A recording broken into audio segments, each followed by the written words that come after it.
ಜಯಕುಮಾರ್ ಸುಸಂಸ್ಕೃತ ಸ್ಟ್ಯಾಂಡರ್ಡ್ ಕುಟುಂಬದಿಂದ ಬಂದವನಾಗಿದ್ದನು. ಇಬ್ಬರು ಅಣ್ಣ ತಮ್ಮಂದಿರಲ್ಲಿ ಒಬ್ಬ ಜಯಕುಮಾರ್ ಮತ್ತು ಇನ್ನೊಬ್ಬ ಯೋಗೇಶ್. ಇಬ್ಬರ ಮದುವೆ ಕೂಡ ನಡೆದು ಹೋಗಿತ್ತು. ಜಯಕುಮಾರನ ಅತ್ತಿಗೆ ತುಂಬ ಫಾಸ್ಟೆಸ್ಟ್ ಆಗಿದ್ದಳು. ಮೊದಲೇ ಯೋಗೇಶನ ಮದುವೆಯಾಗಿತ್ತು. ಏಕೆಂದರೆ ಅವನು ದೊಡ್ಡವನಾಗಿದ್ದನು. ಅವನ ಹೆಂಡತಿ ತುಂಬ ಕೆಟ್ಟ ಮನಸ್ಥಿತಿಯೊಳಗಿದ್ಲು. ಅತ್ತಿಗೆಯ ಚಕ್ಕರ್ನಲ್ಲಿ ಜಯಕುಮಾರ್ ಎಲ್ಲವನ್ನೂ ಮರೆತು ಹೋದನು. ಇಲ್ಲಿಯವರೆಗೆ ಅವನ ಮದುವೆ ಕೂಡ ಆಗಿರಲಿಲ್ಲ. ಏಕೆಂದರೆ ಅವನ ಅತ್ತಿಗೆ ಜಯಕುಮಾರ್ನನ್ನು ತನ್ನ ಮೋಹದ ಜಾಲದಲ್ಲಿ ಬೀಳಿಸಿದ್ದಳು.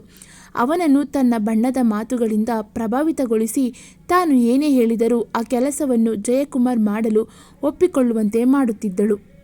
ಹೀಗೆ ಇದರ ಜೊತೆಗೆ ಜಯಕುಮಾರನ ಮದುವೆ ಕೂಡ ಆಗುತ್ತದೆ. ಜಯಕುಮಾರನ ಹೆಂಡತಿ ಹೆಸರು ಖುಷಿಯಾಗಿತ್ತು. ಅವಳ ಹೆಸರೇ ಹೇಳುವಂತೆ ಅವಳ ಸ್ವಭಾವವು ಕೂಡ ಹಾಗೇ ಇತ್ತು. ಖುಷಿ ತುಂಬ ಬಡ ಕುಟುಂಬದ ಸುಸಂಸ್ಕೃತ ಮನೆಯ ಹುಡುಗಿಯಾಗಿದ್ದಳು. ಖುಷಿ ತನ್ನ ಗಂಡನ ಮನೆಗೆ ಬಂದ ಮೇಲೆ ಗಂಡನ ಪ್ರೀತಿ ಎಂದರೇನು, ಗಂಡ ಎಂದರೆ ಹೇಗಿರುತ್ತಾನೆ, ಇದ್ಯಾವುದೂ ಅವಳಿಗೆ ಅನುಭವವಾಗಲಿಲ್ಲ. ಜಯಕುಮಾರ್ ಕೆಲಸದಿಂದ ಮನೆಗೆ ಬಂದಾಗ ಎಂದೂ ತನ್ನ ಹೆಂಡತಿಯೊಂದಿಗೆ ಮುಖಕ್ಕೆ ಮುಖ ಕೊಟ್ಟು ಮಾತನಾಡುತ್ತಿರಲಿಲ್ಲ. 8-10 ದಿನಗಳಾದರೂ ತನ್ನ ಹೆಂಡತಿಯೊಂದಿಗೆ ಜಯಕುಮಾರ ಪ್ರೀತಿಯ ಮಾತುಗಳು ಕೂಡ ಆಡುತ್ತಿರಲಿಲ್ಲ. ಅವಳ ಸುಖ ದುಃಖವನ್ನು ಕೇಳುತ್ತಿರಲಿಲ್ಲ. ಒಂದು ವೇಳೆ ಖುಷಿ ಅವನೊಂದಿಗೆ ಮಾತನಾಡಲು ಪ್ರಯತ್ನಿಸಿದರೆ ಅಥವಾ ಹೆಂಡತಿ ಎಂಬ ಅಧಿಕಾರವನ್ನು ಅವನ ಮೇಲೆ ಚಲಾಯಿಸಲು ಪ್ರಯತ್ನಿಸಿದರೆ ಅವನು ಖುಷಿಗೆ ಧಮಕಿ ಹಾಕುತ್ತಿದ್ದ ಮತ್ತು ಕೆನ್ನೆಗೊಂದು ಬಾರಿಸುತ್ತಿದ್ದ. ಏಕೆಂದರೆ ಜಯಕುಮಾರ ತನ್ನ ಅತ್ತಿಗೆಯ ಮೋಹದ ಜಾಲದಲ್ಲಿ ಸಿಲುಕಿಕೊಂಡಿದ್ದನು. ಏಕೆಂದರೆ ಅತ್ತಿಗೆ ಏನು ಹೇಳುತ್ತಾಳೋ ಅದನ್ನೇ ಮಾಡುತ್ತಿದ್ದ. ಅತ್ತಿಗೆಯ ಮಾತಿನಂತೆ ಹೆಂಡತಿಗೆ ಹೊಡೆಯುವುದು ಮತ್ತು ಕಿರುಕುಳ ನೀಡುತ್ತಿದ್ದ. ಅತ್ತಿಗೆಯೊಂದಿಗೆ ಅವನ ಸಂಬಂಧವಿತ್ತು. ಯಾರು ಬೇರೆಯವರೊಂದಿಗೆ ಅಕ್ರಮ ಸಂಬಂಧವಿಟ್ಟುಕೊಳ್ಳುತ್ತಾರೋ ಅವರು ತಮ್ಮ ಹೆಂಡತಿಯನ್ನು ಬಿಟ್ಟು ಬಿಡುತ್ತಾರೆ. ಇದು ಎಲ್ಲಿಯವರೆಗೆ ತಲುಪುತ್ತದೆ ಎಂದರೆ ಜಯಕುಮಾರ್ ಮತ್ತು ಅವನ ಅತ್ತಿಗೆ ಇಬ್ಬರು ಖುಷಿಗೆ ತುಂಬ ತೊಂದರೆ ನೀಡಲು ಶುರು ಮಾಡಿದರು. ಯಾವುದೇ ಕಾರಣವಿಲ್ಲದೆ ಅವಳೊಂದಿಗೆ ಜಗಳವಾಡಲು ಶುರು ಮಾಡಿದರು. ಇದರಿಂದ ನೊಂದ ಖುಷಿ ತನ್ನ ಕಸಿನ್ ಬ್ರದರ್ನನ್ನು ಕರೆದಳು. ಏಕೆಂದರೆ ಅವಳ ಮನೆಯಲ್ಲಿ ಬೇರೆ ಯಾರೂ ಇರಲಿಲ್ಲ. ಅಪ್ಪ ಅಮ್ಮ ಕೂಡ ಮೊದಲೇ ಇಹಲೋಕವನ್ನು ತ್ಯಜಿಸಿದ್ದರು. ತನ್ನ ಕಸಿನ್ ಬ್ರದರ್ ಬಂದಾಗ ಅವನ ಜೊತೆಗೆ ತನ್ನ ತವರು ಮನೆಗೆ ಹೊರಟು ಬಂದಳು. ಇಲ್ಲಿ ಜಯಕುಮಾರನ ಅತ್ತಿಗೆ ಕೇವಲ ಅತ್ತಿಗೆಯ ಮಾತನ್ನು ಬೇಡವೆಂದು ತಿರಸ್ಕರಿಸಲು ಆಗದಲ್ಲ. 1-2 ತಿಂಗಳುಗಳ ನಂತರ ಅವನಿಗೆ ವೀಸಾ ಕೂಡ ಬಂತು ಮತ್ತು ವಿದೇಶಕ್ಕೆ ಹೊರಟು ಹೋಗಿದ್ದ. ಹೋಗುವಾಗ ತನ್ನ ತಂದೆ ತಾಯಿಗಳ ಊಟ ತಿಂಡಿ ಹಾಗೂ ಖರ್ಚು ವೆಚ್ಚವನ್ನು ಭರಿಸುವ ಜವಾಬ್ದಾರಿಯನ್ನು ಅಣ್ಣ ಅತ್ತಿಗೆಗೆ ಒಪ್ಪಿಸಿದ್ದ. ನಾನು ವಿದೇಶದಿಂದ ಹಣವನ್ನು ಕಳಿಸುತ್ತಾ ಇರ್ತೇನೆ, ನೀವು ಅಪ್ಪ ಅಮ್ಮನನ್ನು ಚೆನ್ನಾಗಿ ನೋಡಿಕೊಳ್ಳಿ ಎಂದು ಹೇಳಿದ್ದ. ಆದರೆ ಅತ್ತಿಗೆ ತನ್ನ ಗಂಡ ಯೋಗೇಶ್ನಲ್ಲಿ ಹೇಳಿದಳು. ಹಣದ ಬಗ್ಗೆ ಮಾತ್ರ ಯೋಚಿಸುತ್ತಿದ್ದಳು. ಜಯಕುಮಾರ್, ಜನರು ವಿದೇಶಕ್ಕೆ ಹೋಗಿ ತುಂಬ ಹಣವನ್ನು ಸಂಪಾದನೆ ಮಾಡ್ತಾರೆ, ನೀನು ಕೂಡ ಹಾಗೆ ಮಾಡು. ಸ್ವಲ್ಪ ದಿನಗಳ ಮಟ್ಟಿಗೆ ವಿದೇಶಕ್ಕೆ ಹೊರಟು ಹೋಗು ಮತ್ತು ತುಂಬ ಕಷ್ಟಪಟ್ಟು ಹಣವನ್ನು ಸಂಪಾದಿಸು. ಹಣವಿದ್ದರೆ ನಾನು ಮತ್ತು ನೀವು ಇಬ್ಬರು ತುಂಬ ಚೆನ್ನಾಗಿ ಎಂಜಾಯ್ ಮಾಡಬಹುದು. ಮುಂದೆ ನನ್ನನ್ನು ಕೂಡ ನೀವು ನಿಮ್ಮ ಜೊತೆ ವಿದೇಶಕ್ಕೆ ಕರೆದುಕೊಂಡು ಹೋಗಬಹುದು. ಈಗ ತನ್ನ ಅತ್ತಿಗೆ ತನ್ನ ಗಂಡ ಯೋಗೇಶ್ನಲ್ಲಿ ಹೇಳಿದಳು. ಜಯಕುಮಾರ ವಿದೇಶದಿಂದ ಮರಳಿ ಬರುವುದರ ಒಳಗಾಗಿ ಮುದುಕ ಮತ್ತು ಮುದುಕಿಯ ಹೆಸರಿನಲ್ಲಿ ಏನೆಲ್ಲ ಆಸ್ತಿಗಳು ಇವೆಯೋ ಅವೆಲ್ಲವನ್ನು ನಮ್ಮ ಹೆಸರಿಗೆ ಮಾಡಿಕೊಳ್ಳೋಣ. ಇದು ನಮಗೆ ಭವಿಷ್ಯದಲ್ಲಿ ಕೆಲಸಕ್ಕೆ ಬರುತ್ತದೆ. ಎಲ್ಲ ಸಂಪತ್ತುಗಳು ನಮ್ಮ ಹೆಸರಿಗೆ ಆಗುತ್ತವೆ. ನಮ್ಮ ಬಳಿ ಆಗ ಹಣವೇ ತುಂಬಿರುತ್ತದೆ. ಆಗ ಯೋಗೇಶನ ಮನದಲ್ಲೂ ಕೂಡ ಸಂಪತ್ತಿನ ಬಗ್ಗೆ ಅತಿ ಆಸೆ ಮೂಡುತ್ತದೆ. ತನ್ನ ಪತ್ನಿ ಹೇಗೆ ಹೇಳುತ್ತಾಳೋ ಬರೀ ಅವನು ಹಾಗೆ ಮಾಡಿದನು. ಮೊದಲು ತಹಶೀಲ್ದಾರ್ ಕಚೇರಿಗೆ ಹೋದನು. ವಕೀಲರೊಂದಿಗೆ ಮಾತನಾಡಿ ಮೊದಲೇ ಸೆಟ್ ಮಾಡಿದ್ದ ತನ್ನ ವಯಸ್ಸಾದ ತಂದೆ ತಾಯರಿಗೆ ನಿಮಗೆ ಪೆನ್ಷನ್ ಬರುವ ಸರ್ಕಾರಿ ಯೋಜನೆ ಬಂದಿದೆ ಎಂದು ಸುಳ್ಳು ಹೇಳಿ ತಹಸೀಲ್ದಾರ್ ಆಫೀಸಿಗೆ ಕರೆದುಕೊಂಡು ಹೋಗುತ್ತಾನೆ. ಪಾಪ ವಯಸ್ಸಾದ ಅಪ್ಪ ಅಮ್ಮ ತನ್ನ ಮಗನ ಮಾತನ್ನು ನಂಬುತ್ತಾರೆ. ಅವರು ಮೋಸಕ್ಕೆ ಒಳಗಾಗಿ ತಮ್ಮ ಎಲ್ಲ ಹೊಲಗದ್ದೆಗಳನ್ನು ಆಸ್ತಿಯನ್ನು ಯೋಗೇಶ್ನ ಹೆಸರಿಗೆ ಮಾಡಿದರು ಮತ್ತು ಇದೆಲ್ಲವನ್ನು ಅವನ ಹೆಂಡತಿ ಮಾಡಿಸಿದಳು. ಅವಳು ತನ್ನ ಗಂಡನಿಗೆ ಆಸ್ತಿ ಮತ್ತು ಅಂತಸ್ತಿನ ಆಸೆಯನ್ನು ತೋರಿಸಿ ನಂಬಿಸಿದ್ದಳು. ಎಲ್ಲವೂ ತಮ್ಮ ಹೆಸರಿಗೆ ಆದ ಮೇಲೆ ಮುದಿ ಅಪ್ಪ ಅಮ್ಮನನ್ನು ಮನೆಯಿಂದ ಹೊರಹಾಕಿದರು. ಮನೆಗೆ ಚಾವಿ ಹಾಕಿ ಮನೆಯಿಂದ ಹೊರ ಹೋದರು. ಈಗ ವಯಸ್ಸಾದ ಅಪ್ಪ ಅಮ್ಮನ ಬಳಿ ಏನೂ ಇರಲಿಲ್ಲ. ಅವರ ಬಳಿ ಹಣವೂ ಕೂಡ ಇರಲಿಲ್ಲ ಅಥವಾ ಯಾವುದೇ ಆಸ್ತಿ ಪತ್ರಗಳಿರಲಿಲ್ಲ. ಈಗ ಅವರು ವಿಧಿ ಇಲ್ಲದೆ ಅವರ ಹಳ್ಳಿಯ ಬಳಿ ಇರುವ ರೈಲ್ವೆ ಸ್ಟೇಷನ್ಗೆ ಹೋಗಿ ಅಸಹಾಯಕರಾಗಿ ಭಿಕ್ಷೆ ಬೇಡಲು ಶುರು ಮಾಡಿದರು.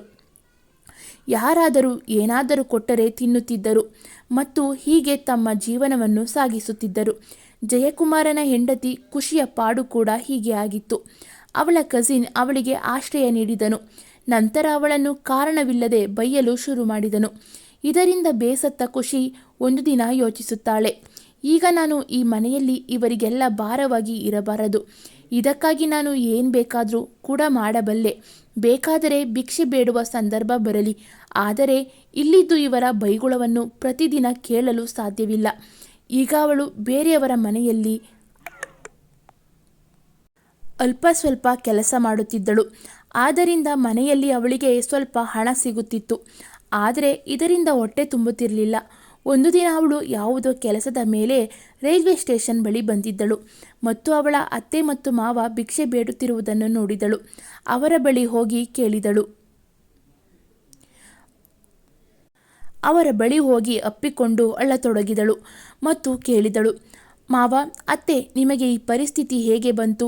ಆಗ ತಮ್ಮ ಜೊತೆ ನಡೆದ ಅನ್ಯಾಯದ ಬಗ್ಗೆ ಖುಷಿಗೆ ಹೇಳಿದರು. ನಿನ್ನ ಗಂಡನಂತೂ ವಿದೇಶಕ್ಕೆ ಹೊರಟು ಹೋದನು.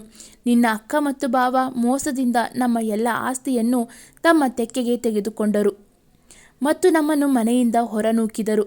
ನಾವೀಗ ಬೀದಿ ಬೀದಿ ಭಿಕ್ಷೆ ಬೇಡುತ್ತಾ ಸುತ್ತುತ್ತಿದ್ದೇವೆ. ಖುಷಿ ಒಬ್ಬಳು ನಿಷ್ಠಾವಂತ, ಸ್ವಚ್ಛ ಮನಸ್ಸಿನ ಹುಡುಗಿಯಾಗಿದ್ದಳು. ತನ್ನ ಅತ್ತೆ ಮಾವನ ಈ ಸ್ಥಿತಿಯಲ್ಲಿ ಅವರ ಜೊತೆಗೆ ನಿಂತಳು. ಅದೇ ಸಮಯಕ್ಕೆ ವಿದೇಶದಿಂದ ಬಂದ ಜಯಕುಮಾರ ಅವನು ತನ್ನ ತಂದೆ ತಾಯಿಯನ್ನು ಹುಡುಕುತ್ತಾ ರೈಲ್ವೆ ಸ್ಟೇಷನ್ ಬಳಿ ಬಂದನು. ಆ ಕಡೆ ಈ ಕಡೆ ಹುಡುಕತೊಡಗಿದಾಗ ಅಪ್ಪ ಅಮ್ಮ ಭಿಕ್ಷೆ ಬೇಡುತ್ತಿರುವುದು ಕಾಣಿಸಿತು. ಈಗ ಅವರ ಬಳಿ ಹೋಗಿ ಬಿಕ್ಕಿ ಬಿಕ್ಕಿ ಅಳತೊಡಗಿದನು. ಇಷ್ಟರಲ್ಲೇ ಅವನ ಪತ್ನಿ ಖುಷಿ ನೀರು ತರಲು ಹೋಗಿದ್ದವಳು ಬಂದಳು. ತನ್ನ ಗಂಡನನ್ನು ನೋಡುತ್ತಿದ್ದಂತೆ ಅವಳು ಓಡಿ ಬಂದು ಅವನ ಕಾಲಿಗೆ ಬಿದ್ದು ನಮಸ್ಕರಿಸಿದಳು. ಅವಳು ತನ್ನ ಗಂಡನಿಗೆ ಮೊದಲು ಹೇಗೆ ಮರ್ಯಾದೆ ನೀಡುತ್ತಿದ್ದಳೋ ಅದೇ ರೀತಿ ಈಗಲೂ ಕೂಡ ಜಯಕುಮಾರಗೆ ಮರ್ಯಾದೆ ನೀಡಿದಳು. ಆದರೆ ಜಯಕುಮಾರನು ತನ್ನ ಅತ್ತಿಗೆಯ ಚಕ್ಕರ್ನಲ್ಲಿ ಬಿದ್ದು ತನ್ನ ಸ್ವಂತ ಪತ್ನಿಯನ್ನು ಬೇಡವೆಂದು ತಿರಸ್ಕರಿಸಿದ್ದನು. ಆದರೆ ಇಂದು ಕೂಡ ಖುಷಿ ತನ್ನನ್ನು ತುಂಬ ಪ್ರೀತಿಸುತ್ತಾಳೆ ಮತ್ತು ತನಗೆ ಮರ್ಯಾದೆ ನೀಡುತ್ತಾಳೆ ಎಂದು ತಿಳಿದು ಅವನಿಗೆ ತನ್ನ ತಪ್ಪಿನ ಅರಿವಾಯಿತು. ಆಗ ಅವನ ಕಣ್ಣಿಂದ ನೀರು ಸುರಿಯಿತು. ಈಗ 4 ಜನರು ಒಂದು ಕಡೆ ಕುಳಿತು ಒಬ್ಬರಿಗೊಬ್ಬರು ಅಳುತ್ತಾ ಸಮಾಧಾನ ಮಾಡಿಕೊಂಡು ತಮ್ಮ ಮನಸ್ಸನ್ನು ಹಗುರ ಮಾಡಿಕೊಂಡರು. ಆಗ ಜಯಕುಮಾರನ ಅಪ್ಪ ಅಮ್ಮ ಹೇಳಿದರು, ಮಗ, ನಿನ್ನ ಅಣ್ಣ ಅತ್ತಿಗೆ ನಮ್ಮನ್ನು ಮನೆಯಿಂದ ಹೊರಹಾಕಿದರು. ನಮ್ಮ ಎಲ್ಲ ಆಸ್ತಿಯನ್ನು ಅವರು ತಮ್ಮ ಹೆಸರಿಗೆ ಬರೆಯಿಸಿಕೊಂಡು ನಮ್ಮನ್ನು ಭಿಕಾರಿಗಳನ್ನಾಗಿ ಮಾಡಿದರು. ನಿನ್ನ ಹಕ್ಕನ್ನು ಕೂಡ ಅವರು ಕಸಿದುಕೊಂಡರು. ಆದರೆ ನೀನು ಕೂಡ ನಮ್ಮ ಯಾವ ಮಾತನ್ನು ಕೇಳಲಿಲ್ಲ. ಈಶ್ವರನ ಕೃಪೆ, ನಮಗೆ ಬುದ್ಧಿವಂತ ಹಾಗೂ ದಯಾಳು ಚಿಕ್ಕ ಸೊಸೆ ದೊರೆತಿದ್ದಾಳೆ. ಒಂದು ವೇಳೆ ಇವಳು ನಮಗೆ ದೊರೆತಿಲ್ಲ ಎಂದರೆ ಇಂದು ನಾವು ಬದುಕಿ ಉಳಿಯುತ್ತಿರಲಿಲ್ಲ. ಹೀಗೆ ನಾವು ಹಸಿವಿನಿಂದ ಫುಟ್ಪಾತ್ನಲ್ಲಿ ಸಾಯುತ್ತಿದ್ದೆವು. ನೀನು ಬೇಡ ಎಂದು ಯಾವ ನಮ್ಮ ಮಗಳಂತ ಸೊಸೆಯನ್ನು ತಿರಸ್ಕರಿಸಿದ್ದೆಯೋ ಅವಳು ಇಂದು ಕೂಡ ನಿನಗೆ ತುಂಬ ಮರ್ಯಾದೆ ನೀಡುತ್ತಾಳೆ. ಅವಳೇ ನಿನಗೆ ಗೌರವ ನೀಡುತ್ತಿದ್ದಾಳೆ. ಈ ರೀತಿಯ ಸೊಸೆ ಎಲ್ಲಿ ಹುಡುಕಿದರೂ ಕೂಡ ಸಿಗುವುದಿಲ್ಲ. ಇದನ್ನು ಕೇಳಿ ಜಯಕುಮಾರ ಅಳಲು ಶುರು ಮಾಡಿದನು ಮತ್ತು ಖುಷಿಯಲ್ಲಿ ಕೇಳಿದನು, ನನ್ನಿಂದ ಆಗಿರುವ ತಪ್ಪಿಗಾಗಿ, ಅಚಾತುರ್ಯಕ್ಕಾಗಿ ನನಗೆ ತುಂಬ ನಾಚಿಕೆಯಾಗುತ್ತಿದೆ. ನನ್ನನ್ನು ಕ್ಷಮಿಸು. ನಾನು ನಿನ್ನನ್ನು ಅರ್ಥ ಮಾಡಿಕೊಳ್ಳಲಿಲ್ಲ. ಅಂದಾಗ ಖುಷಿ ಹೇಳಿದಳು, ಇದರಲ್ಲಿ ನಿಮ್ಮದೇನು ತಪ್ಪಿಲ್ಲ. ನಿಮ್ಮನ್ನಂತೂ ಅಕ್ಕ ಬ್ರೈನ್ ವಾಶ್ ಮಾಡಿ ತನ್ನ ವಶಕ್ಕೆ ತೆಗೆದುಕೊಂಡಿದ್ದಳು. ಈಗ ನಿಮ್ಮ ಕಣ್ಣು ತೆರೆದಿದೆ ಅಂದ ಮೇಲೆ ಇದಕ್ಕಿಂತಲೂ ಒಳ್ಳೆಯದು ನಮಗೆ ಇನ್ನೇನಿದೆ? ಆಗ ಜಯಕುಮಾರ ಹೇಳುತ್ತಾನೆ, ಇನ್ನು ಮೇಲೆ ನೀನು ಈ ಕೆಲಸವನ್ನು ಮಾಡುವ ಅವಶ್ಯಕತೆ ಇಲ್ಲ. ನನ್ನ ಜೊತೆ ಬಾ.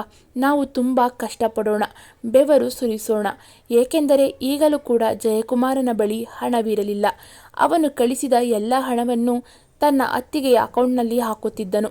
ಆಗ ಜಯಕುಮಾರ ತನ್ನ ಪತ್ನಿ ಮತ್ತು ಅಪ್ಪ ಅಮ್ಮನನ್ನು ಕರೆದುಕೊಂಡು ಬೇರೆ ಪಟ್ಟಣಕ್ಕೆ ಬಂದನು.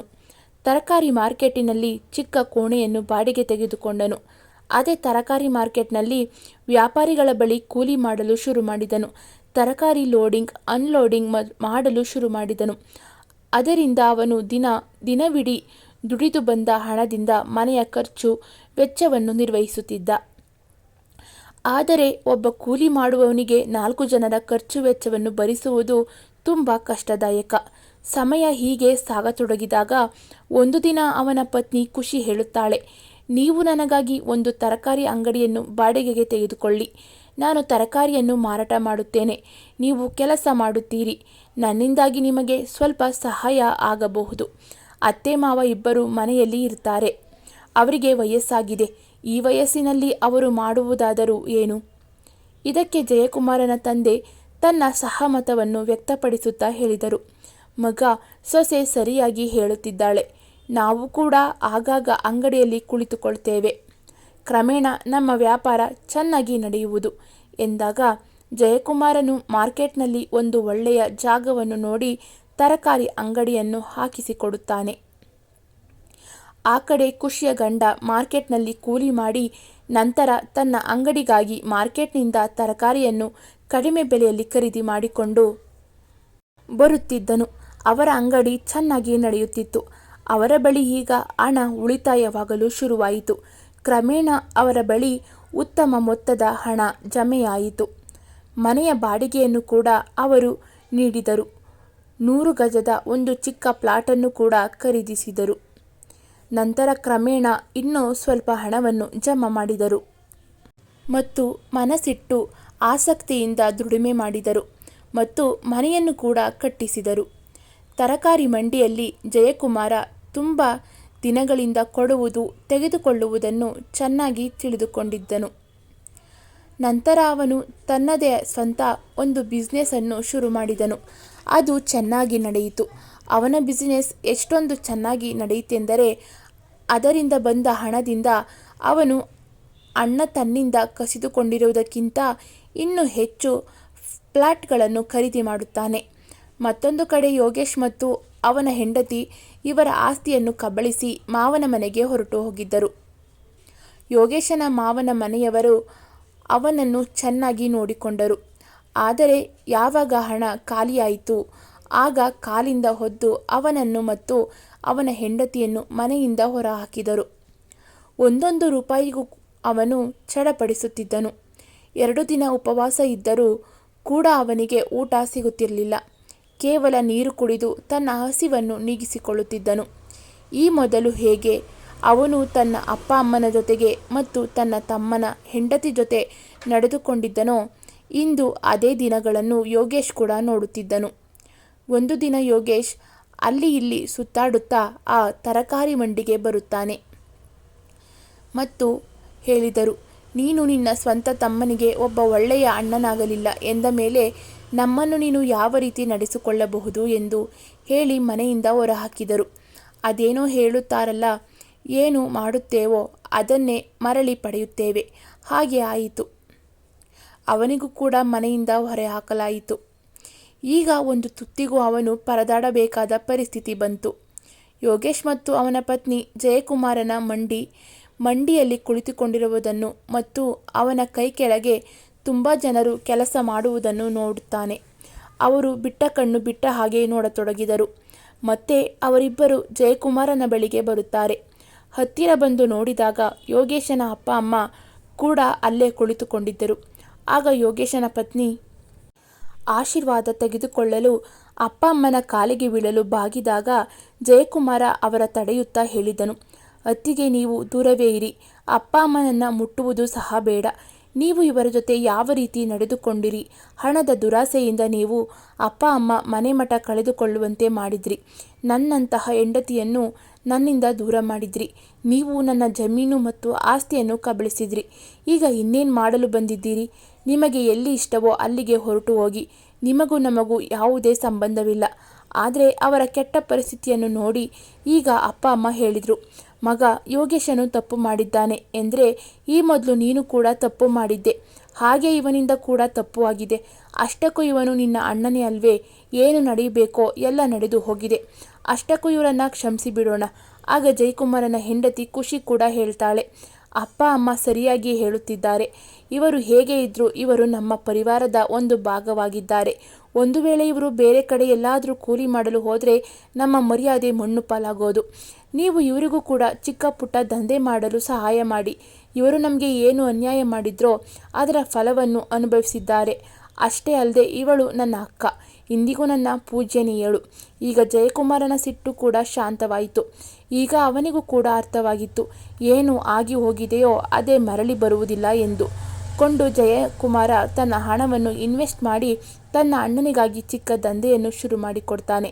ಇಬ್ಬರು ಅಣ್ಣ ತಮ್ಮಂದಿರು ತಮ್ಮ ತಮ್ಮ ಕೆಲಸಗಳನ್ನು ತುಂಬ ಚೆನ್ನಾಗಿ ನಿರ್ವಹಿಸಿದರು. ತಮ್ಮ ಪರಿವಾರದೊಂದಿಗೆ ತುಂಬ ಪ್ರೀತಿಯಿಂದ ಇದ್ದರು. ವೀಕ್ಷಕರೇ, ಈ ಕೌಟುಂಬಿಕ ಕಥೆ ನಿಮಗೆ ಇಷ್ಟವಾಗಿದೆ ಎಂದು ನಾನು ಭಾವಿಸುತ್ತೇನೆ. ಒಂದು ವೇಳೆ ಈ ಕಥೆ ನಿಮಗೆ ಇಷ್ಟವಾಗಿದ್ದರೆ ದಯವಿಟ್ಟು ಲೈಕ್ ಮಾಡಿ, ಶೇರ್ ಮಾಡಿ, ಕಮೆಂಟ್ ಮಾಡಿ, ಹಾಗೆ ಸಬ್ಸ್ಕ್ರೈಬ್ ಮಾಡಿ. Thank you for watching.